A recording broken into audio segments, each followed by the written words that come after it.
নমস্কার, রান্নাঘরের মহারানীতে তোমাদের সবাইকে স্বাগত। আজকে তোমাদেরকে দেখাবো ভীষণ হেলদি একটি ব্রেকফাস্ট, কর্ন দিয়ে প্যানকেক করে দেখাবো।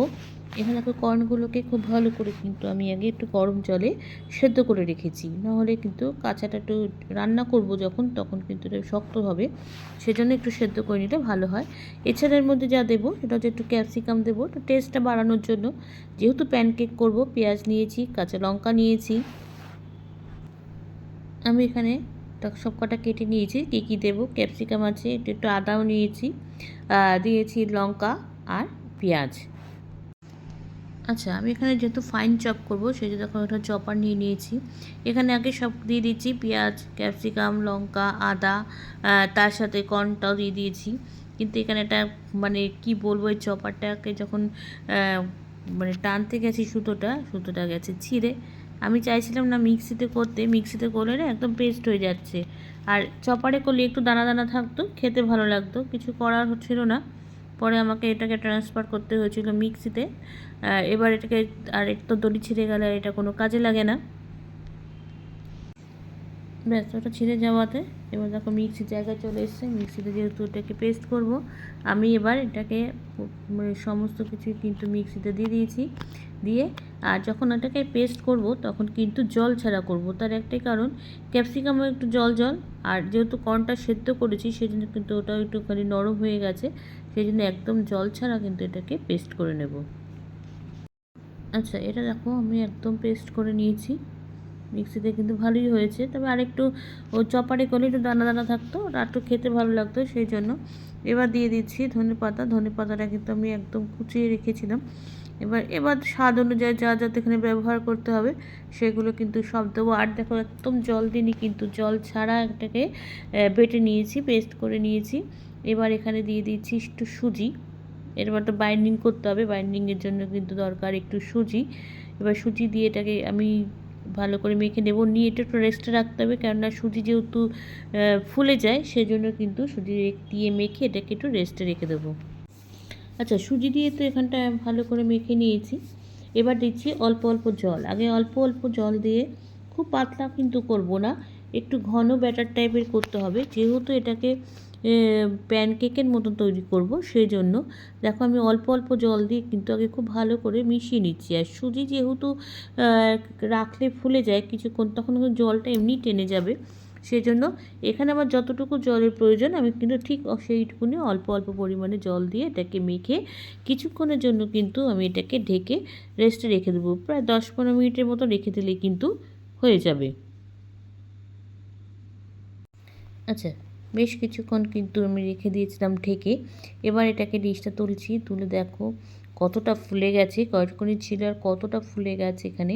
আর আমি কিন্তু তখন পুরো কর্নটা কিন্তু দিয়ে কিন্তু এটাকে পেস্ট করে নিয়ে কিছুটা রেখে দিয়েছিলাম। এবার এটাকে মিশিয়ে দেবো, বেশ খাওয়ার সময় দাঁতে পড়বে, খেতে ভালো লাগবে সেই জন্য। এবার এর মধ্যে একটু নুন দিয়ে দিলাম, নুন কিন্তু আমি আগে দিইনি, নুন এখন দিয়েছি। দিয়ে এটাকে আবার ভালো করে মিশিয়ে নেব। সুজি দেওয়াতে কতটা ফুলে গেছে, জিনিসটা কতটা বেড়ে গেছে দেখো। এবার এটাকে খুব ভালো করে কিন্তু আবার মিশিয়ে নেব।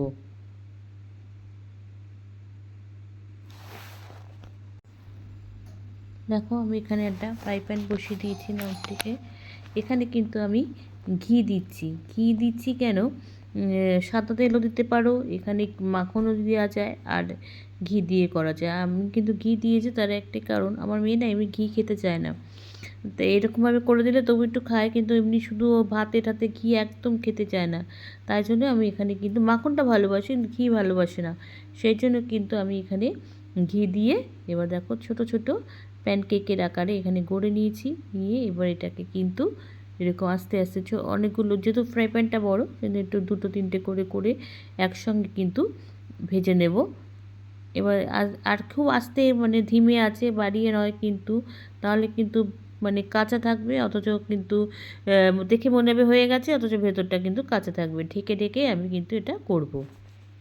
আচ্ছা, এবার দেখো এটাকে তুলে দিচ্ছি, দিয়ে একবার তো উল্টে দিয়েছি, এবার আরেকবার দিয়ে দিচ্ছি। একদম খুব সুন্দর কিন্তু ঘি দিয়ে করেছি বলে সুন্দর গন্ধটা বেরোচ্ছিলো। এবার আস্তে আস্তে কিছুতে আসলে ফ্রাই প্যানে না, কিছুতে কাঠের হাতার খুন্তির যেহেতু মাথাটা চওড়া, উঠতে চাইছিল না, ওই জন্য মাঝে মাঝে আমাকে চামচ দিয়েও তুলতে হচ্ছে। এবার এটাকে হয়ে গেছে কিন্তু, এবার এগুলোকে আমি নামিয়ে নেব। এবার এটাগুলোকে তুলে নিচ্ছি, একদম হয়ে গেছে, খুব সুন্দর দেখো দেখতে হচ্ছিলো, আর খেতেও কিন্তু দারুণ হয়েছিল, খুব সুন্দর হয়েছিল খেতে। এবার এগুলোকে তুলে এবার আবার দেবো, দিয়ে এর আস্তে আস্তে কিন্তু যে কটা মানে নিয়েছি সেগুলোকে আস্তে আস্তে এবার ভেজে নেব। হ্যাঁ, একটু ভাজতে সময় লাগে, যেহেতু বাড়িয়ে ভাজা যায় না। প্রথমে কিন্তু একদম লোতে, তারপর যখন একটু ভাজা হয়ে যাবে তখন কিন্তু লো টু মিডিয়াম ফ্লেমে রেখে কিন্তু এটাকে ভাজতে হবে। আর কিন্তু দেখো আমি ঘি দিইনি, ওই একই ঘিয়ের ইয়েতে কিন্তু পরেরটাও করে নিচ্ছি। এবার আবারও সে তিনটেই দেবো, দিয়ে এটাকে করব, আবার ঢেকে ঢেকে এই একই প্রসেসে করব, করে তারপর সব কটা করে নিয়ে তোমাদেরকে দেখাচ্ছি কেমন হয়েছে। আর খেতেও কিন্তু দারুণ হয়েছিল, আর খুব হেলদি, কোনো মানে আনহেলদি কিচ্ছু নেই। তোমরা কিন্তু এভাবে বানিয়ে খুব খেতে পারো। পরেরটাও দেখো হয়ে গেছে ভাজা, এবার এটাকে কিন্তু তুলে নেব একই প্রসেসে। আর দেখো, আর কাঠের খুন্তিতে তুলতে একটু অসুবিধা হচ্ছিলো, সেই জন্য একটু চামচ দিয়ে তুলছিল, তাও একটু অসুবিধা হচ্ছে। এবারে দুই একটা উঠছে, আবার কোনোটা উঠছে না, একটু সময় লাগছে আর কি তুলতে, মনে হচ্ছে স্লিপ কেটে সরে যাচ্ছে আর কি, সেই জন্য উঠছে না।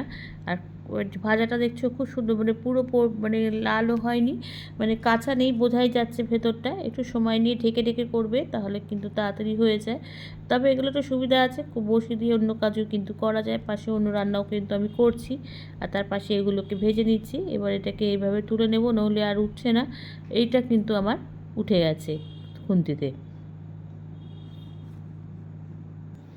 হয়ে গেছে আমার চটজলদি সকালে ব্রেকফাস্ট বলো, বাচ্চাদের স্কুলের টিফিন বলো। লঙ্কাও দিতে পারতে, আমি কিন্তু এখানে লঙ্কাটা ব্যবহার করিনি, কেন আমি এখানে যে সসটা ব্যবহার করেছি সেটা কিন্তু একটু ঝাল সস ব্যবহার করেছি, এর সাথে একটু কাঁচা পেঁয়াজ, আর এখানে আমি ঝাল সস দিয়েছি, সেই জন্য কিন্তু আমি এখানে লঙ্কা ব্যবহার করিনি। তোমরা এইভাবে বাড়িতে করে আমাকে জানিও লাইক, কমেন্টস আর শেয়ারের মাধ্যমে। তোমরা যারা আমার চ্যানেলটাকে সাবস্ক্রাইব করে আমার সঙ্গে রয়েছো, তাদের জন্য রয়েছে অসংখ্য অসংখ্য ধন্যবাদ। আর যারা করোনি তারা প্লিজ চ্যানেলটাকে সাবস্ক্রাইব করে আমার সঙ্গে থেকো। তোমরা সবাই সুস্থ থেকো, সাবধানে থেকো, ভালো থেকো। চলি, টাটা। দেখা হচ্ছে পরবর্তী নতুন কোনো রেসিপিতে তোমাদের সঙ্গে।